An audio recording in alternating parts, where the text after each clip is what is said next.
बता दें कि इस वक्त की सबसे बड़ी खबर आ रही है अग्निवीरों के लिए। बता दें कि इस वक्त की सबसे बड़ी खबर है, जो लोग अगर अग्निवीर में जाना चाहते हैं वो इस खबर को जल्द देखें और खबर को पूरा जरूर देखेंगे। तो आइए जानते हैं पूरी खबर विस्तार से। बिहार के 8 जिलों की अग्निवीर बहाली के लिए 1.5 लाख अभ्यर्थियों ने एडमिट कार्ड 17 से 26 नवंबर के बीच वेबसाइट से डाउनलोड किए जा सकते हैं। इसकी अधिसूचना जारी कर दी गई है। बहाली के लिए मुजफ्फरपुर के चक्कर मैदान में बैरिकेडिंग एवं रैप तैयार किए जा रहा है। इससे 2 नवंबर से पहले तैयार कर लिया जाएगा। 2 नवंबर से मुजफ्फरपुर में ही गया भर्ती कार्यालय से संबंध 11 जिलों के लिए भर्ती रैली होगी। पहले दिन 3,500 से 4,000 अभ्यर्थियों को बहाली के लिए बुलाया जाएगा। इसके बाद की रैलियों में अभ्यर्थियों की संख्या बढ़ेगी। चक्कर मैदान स्थित सेना भर्ती कार्यालय में शनिवार को भर्ती निर्देशक कर्नल बॉबी जसरोटिया ने इसकी जानकारी दी। उन्होंने बताया कि यदि किसी अभ्यर्थी के ऑनलाइन रजिस्ट्रेशन में कोई त्रुटि रह गई है तो वह भी भर्ती कार्यालय में आवेदन देकर सुधार करा सकता है। चक्कर मैदान पर सेना भर्ती रैली में मुजफ्फरपुर, समस्तीपुर, मधुबनी, दरभंगा, सीतामढ़ी, शिवहर, पूर्वी चंपारण व पश्चिमी चंपारण के अभ्यर्थियों की बहाली होगी।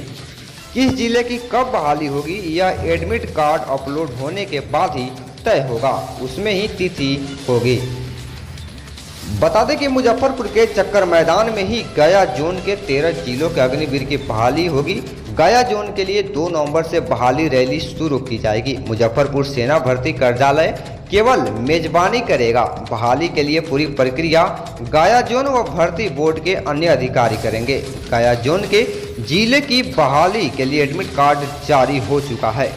मुजफ्फरपुर चक्कर मैदान में गया, औरंगाबाद, जमुई, जहानाबाद, कैमूर, भभुआ, लखीसराय, नालंदा, नवादा, रोहतास, शेखपुरा और अरवल के अभ्यर्थियों की बहाली होगी। बता दें कि इस वक्त की सबसे बड़ी खबर है अग्निवीरों के लिए। इतना ही नहीं, बता दें कि सबसे बड़ी खबर और है, जो कि खबर आप जरूर देखें और पूरा तक देखें। सेना भर्ती रैली को लेकर सेना भर्ती कार्यालय की ओर से हेल्पलाइन नंबर भी जारी किया गया है। कर्नल जसरोटिया ने अभ्यर्थियों से कहा कि दलाल संपर्क करें, तब भी हेल्पलाइन नंबर 8092828689 पर शिकायत कर सकते हैं। नाम गोपनीय रखकर दलालों के खिलाफ त्वरित कार्रवाई भी की जाएगी। बता दें कि इस वक्त की सबसे बड़ी खबर है। जो लोग इस खबर को देख रहे हैं, वीडियो को ज़्यादा से ज़्यादा शेयर करेंगे ताकि अग्निवीर में जाने वाले हर एक अभ्यर्थी के लिए सबसे बड़ी खबर और सबसे बड़ी अपडेट है। बाद बाकी आप लोग ऐसे ही खबर के लिए हमारे 24 इंडिया न्यूज नेटवर्क चैनल पे बने रहेंगे। बाद बाकी धन्यवाद।